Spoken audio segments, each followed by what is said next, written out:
Hi YouTube, it's me, the Shy Pianist, or you may know me as Donald or Zephyr War Games, going to be bringing you a budget Sky Striker deck profile. Now, I've been requested by Dale to build a Sky Striker deck profile with the budget of $100. So I went on to TCG Player and looked up the lowest market price for each card and come together a deck build which would be viable in a way to be played at locals and possibly, do very well. So first and foremost, yes, as I said, it's the lowest market price found on TCG Player at the time of this recording. Obviously, the sellers are probably going to be a bit higher or maybe match it depending on the card, just so that they try and get some profit. But bear in mind that I did have a look at the cards and obviously compile together within $100. This is what you can build as a Sky Striker deck profile.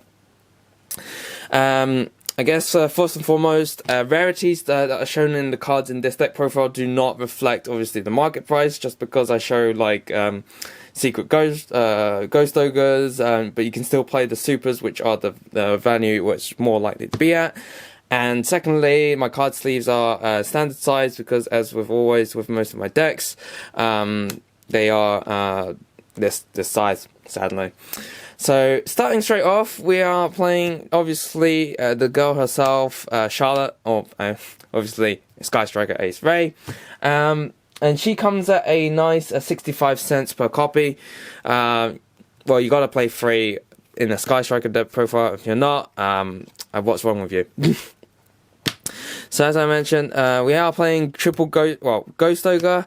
I managed to actually work around to fit a better hand trap. Well, obviously, Ash being a $7.99 card, Ghost Ogre comes at a $5.21. In this deck build, it's actually the second most expensive card for the deck.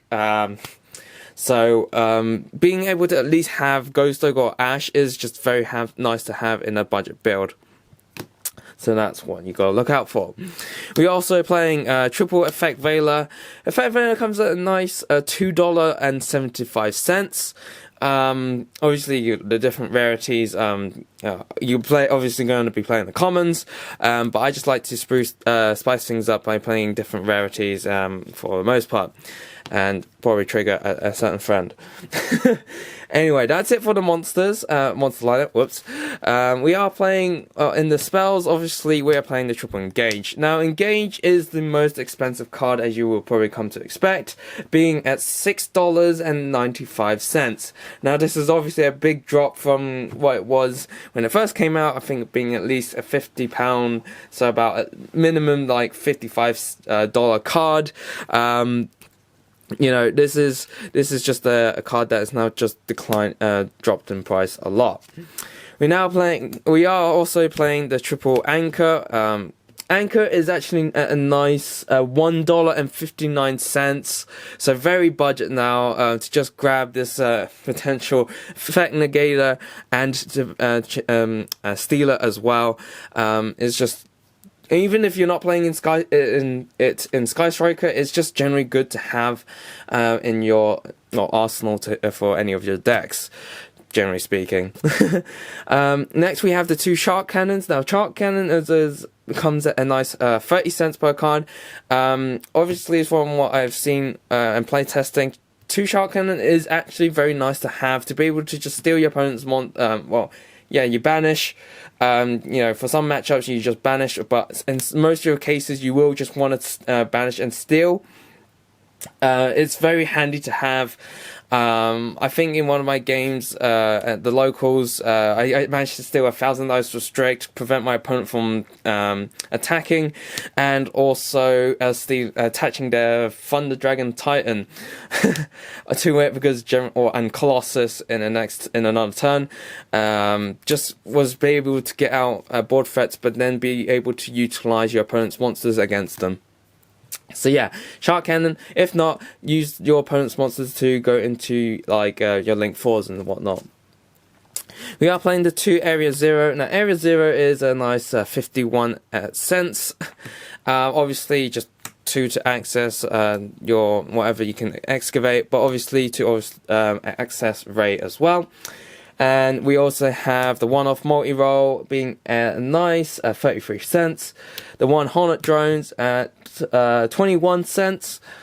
Obviously, being your Ray, extra additional Ray. Your 1 Hercules base. Now, I kind of would like to play it too, but obviously everyone's going to be at me for just why would you play it too. Some cases that have been times that you would want to try and recycle, but Hercules base being a 16 cents card, obviously being able to recycle, but in most cases 1 is just all you really need. The 1 Afterburner being at now 13 cents. Obviously, I have the 1 pop and the 1 Jamming Wave. Just to give you a bit more utility, Jamming Wave coming at 21 cents. Now, we also have the 1 Eagle Booster, obviously for the protection, coming in at a nice 23 cents. Just gives the, not, it doesn't always have to be for your Sky Striker Ace cards, but you can also go for any of your other links, make it protected, and can't be destroyed by battle, obviously. Your 1 Terraforming, obviously play your commons, being, for the lowest I can find was 33 cents. Your 1 Rotor being at 17 cents, obviously these 2 cards being your searchers. Now for draw cards, we have the 1 Upstart. This is at a $2.55. Play the commons. This is Ultra. Your 2 Pot of Desires, because they're now commons from the Spellcaster Structure deck. They come in at a nice $2.08. For more additional draw power, we are playing triple Foolish Barrel Goods and the 1 Metaphors Fusion. Foolish Barrel Goods coming in at 84 cents and Metaphors Fusion becoming 50 cents. So these are just, if you're on the budget side, these are just general good cards to have to increase your draw power. Next, we are playing 2 MST. Obviously, the most reprinted thing for one of the most reprinted cards out there, being at 22 cents.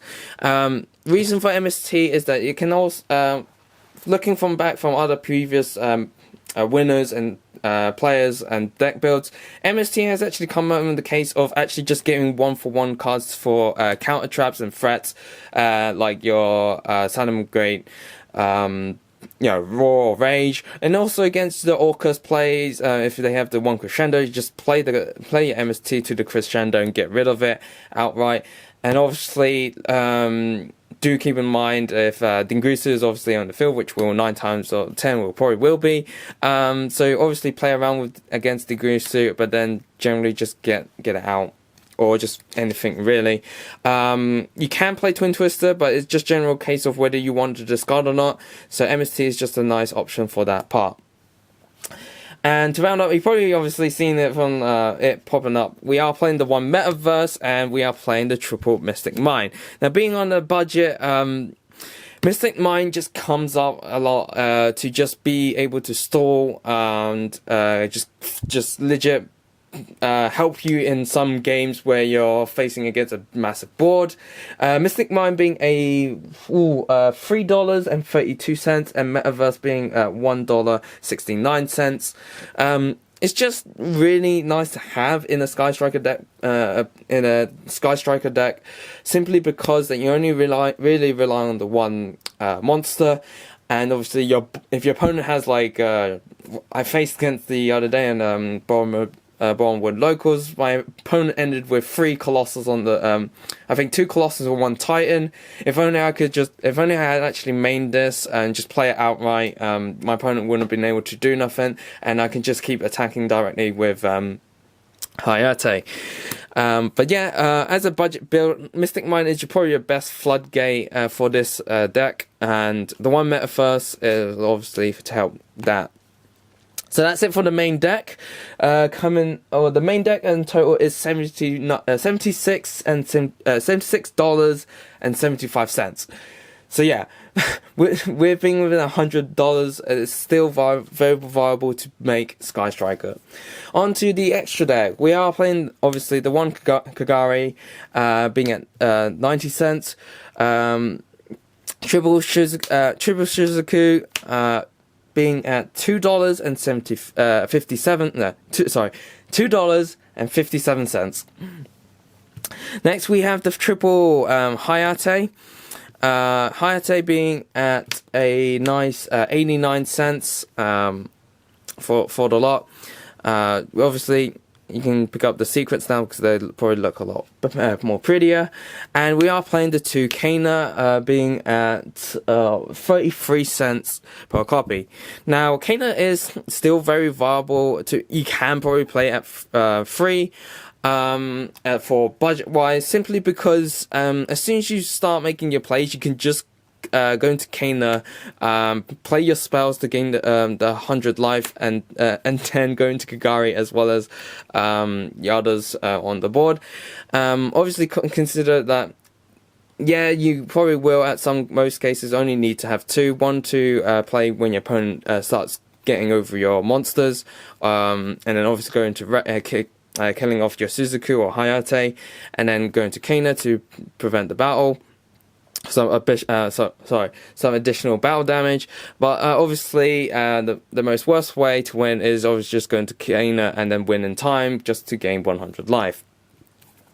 But yeah, Patori 2 is all you really need for the deck.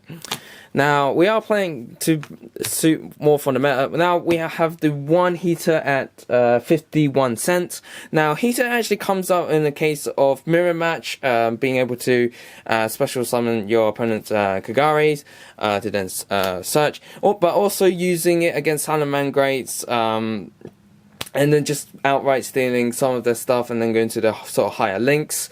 And also, generally speaking, it's just a step into a link free, so it's very nice to have in the deck. We are playing the one Phoenix, the one Cerberus, and the one Unicorn. Now Phoenix comes in at a $2.67, Cerberus at 80 cents, and Unicorn at $3.69. Now, reason why I'm guessing these two are generally Phoenix and Unicorn are just being seen a lot more play, so hence their price. But I decided to throw in at least the Cerberus just to give you sort of options on that part. So that's that. But you can just use what you really want. Put like super poly targets if you really want to instead of these. And such. We have the one Ningirsu. Now, Ningirsu is actually at $1.32. Generally, it's for your outs for any cards that can't be targeted, because I've had issues before with Sky Strikers when they put an Avramax or something that just can't be targeted. And so Ningirsu just helps that out in a way, and just gets rid of those problematic threats. And finally, because we are budget, we are playing the one Borrow Load at $1.09. Obviously, the common from the structure deck gives us a powerful link 4 to utilize. And obviously, if you got money to invest, you're obviously going to play Borrow Sword instead of this, just for attack for the OTK, or just finishing games outright. So that's it for the deck profile. Hope you guys enjoyed it. This was generally a bit of fun for me to actually go and have a look. If you only had this amount of money, which a lot of players probably just don't have, like hundreds and hundreds of dollars to spend on the expensive stuff, what can you do with $100 in play? So this is with a very competitive deck as it is. This is a more budget end. I know some other YouTubers have done budget builds as well, but I think $100 is like more so for the lower end of players, and generally, have a go at it. Maybe for the most part, a lot of the Sky Striker cards are more to the budget end now, so you can just utilize it, and everything else is generally what you take with it. So thank you for watching. Don't forget to like, comment, and subscribe. And as always, guys, happy dueling!